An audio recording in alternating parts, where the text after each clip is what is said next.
Let's do the astro weather for Saturday, October 28th. We are rolling deeply into this eclipse energy. So at 2 a.m., we have a quincunx aspect between the moon in Aries and Venus in Virgo.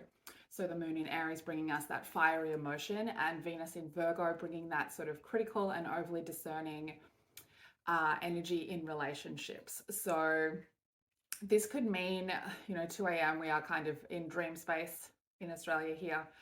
But this is that energy of, our fiery emotions really having a look and being overly critical about the balance in our relationships. So if you are awake, this could mean you are in a discussion or a heated argument with a partner who you feel like isn't bringing enough to the table or not pulling their weight.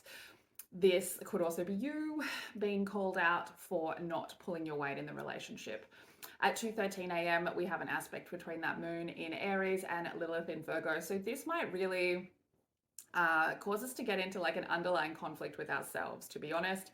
Aries being I am energy, and Lilith currently wanting us to look into ways in which we've let ourselves down, choosing others, and ways in which our judgment and self-critical natures are repressed and then projected onto others. So that Aries I am energy in our emotional space could really cause some underlying conflict with who we are and who we present as a person. So you might find that if you are asleep, you could be sort of dreaming of things that I guess will kind of feel unfair and feel like they're blocking who you are. If you are awake, you could find yourself in a situation where somebody really triggers you to rage in relation to how you have let yourself down in the past. So something could come up, a situation that reminds you of a time that you let yourself down, and with that Aries moon, it's going to be very fiery energy, and there could be a lot of rage around because Lilith, being the dark side of our emotions, is really going to open that up.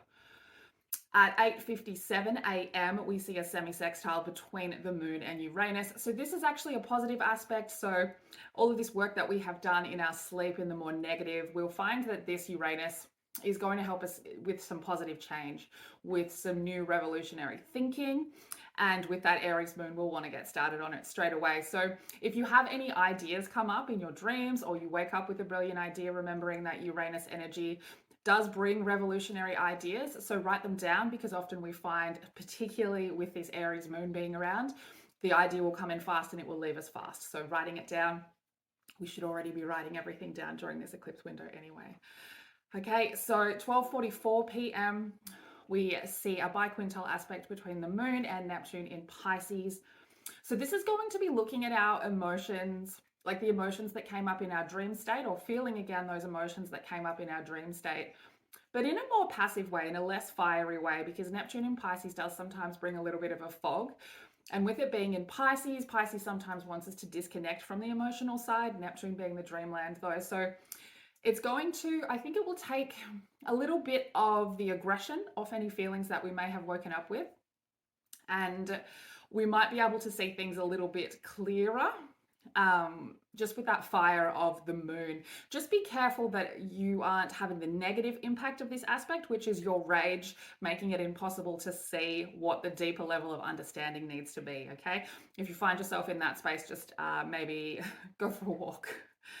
Okay, now I'm going to get very spiritual with this next one, because this is the final void moon before we roll into the eclipse energy, which is happening at 4 a.m. Sunday morning.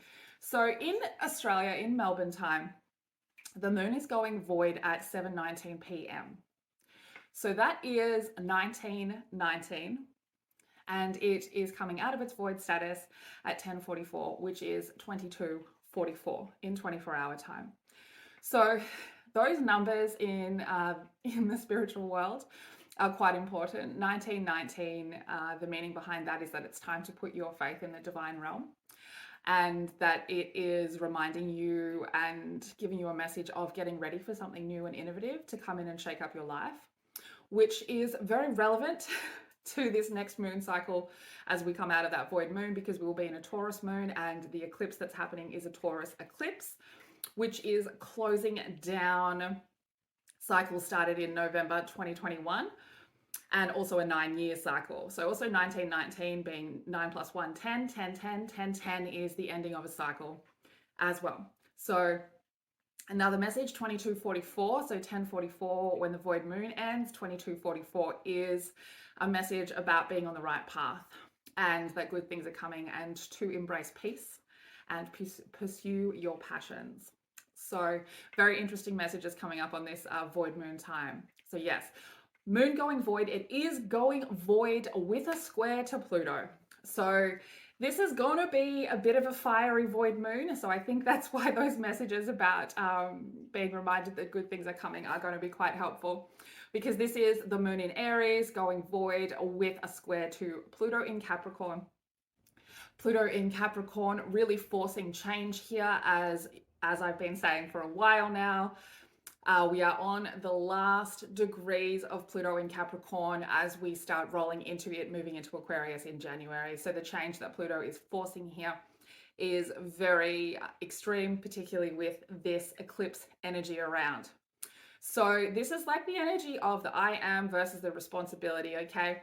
Aries energy, I am, and the Capricorn energy wanting to build, wanting to find discipline and stability. So, you know, this fight is going to be the energy of Aries wanting to do what it wants to do, and Capricorn wanting to come in with responsibility, wanting to come in and work towards the goal with discipline, learning the emotional lessons as we go along the way, and Aries doesn't really want that. So this could be a very violent and aggressive energy. It could be the outcome of someone coming in to ruin your fun, someone coming in to tell you that what you're doing is not the right way to do it.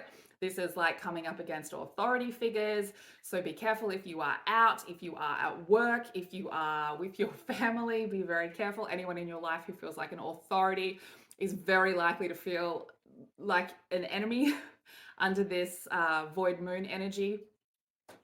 But also, you know, it could be very transformative. You know, the amount of emotions that we've had coming up over the past couple of days with that Pisces moon, we could really be using this to do the transformative change that Pluto in Capricorn is asking us to do. And like, if you just imagine it from the archetypal images of the two, Aries, the ram, versus Capricorn, the goat, and we are in the emotional wonderland, okay? So it's going to be a very interesting energy. So then at 10:44 a.m., the moon comes out of its void and it moves into Taurus, and we will really start feeling this eclipse energy intensifying. So the moon in Taurus is that lazy energy. It wants comfort and it doesn't want us to rush. It wants us to take our time. So this is a good energy to be working on abundance and visualization and plans. Just watch out for being too stubborn, okay? Taurus moon energy sometimes gets very stubborn, particularly if somebody wants to ruin your comfort or make you work much faster than you want to work. Really try and get all of your unpleasant chores done by the time 10:44 p.m. rolls around, because Taurus moon is not going to enjoy doing them. And really try and focus on doing things that make you feel comfortable, make you feel like you're doing self-care. Be around people that you enjoy, people that you love. Taurus moon likes to cuddle up and be in love. So really leaning into that. Also very good for intuition and unconsciously manifesting. So again, this is another step towards this eclipse, right? Being able to unconsciously manifest change opens us up to any of these sudden energies that are about to occur with this eclipse, all right? At 11:39 p.m., we see the moon sextiling Saturn. So this is a dreamy emotional energy, even though Taurus and Saturn are both very focused on getting the job done. So this will increase your sense of responsibility and increase your organizational talent. So if you are working late on Saturday night, you might find that you get this little push to continue working late into the early hours of the next morning, particularly because it might be very hard to sleep for people who are sensitive to energy, as we are going into the eclipse energy. So you might find that you're able to pursue goals that you have been struggling to do with that Pisces moon being around the last couple of days. So that is all I've got for Saturday. And you know, the next few aspects very early tomorrow morning are going to be leading into that Taurus eclipse. And as much as I am excited, it's going to be very I think it's going to be very intense, particularly for people who are sensitive to energies. So be safe out there, okay? And try and remember that everybody is feeling this intense energy on completely different levels, all right? And I've advised many people to just stay home or go somewhere and meditate or do something that really puts you into your authentic self, okay? I know a lot of people who have been working on themselves since November 2021, and this is really a time to look back over all of the things that you have achieved. We will be seeing a lot of things from the past coming up, a lot of memories, a lot of feelings from the past coming back, particularly over the last couple of years, because it's going to be like a little emotional slideshow so that we can see which things we are really letting go. All right. So until you see my face again, stay weird.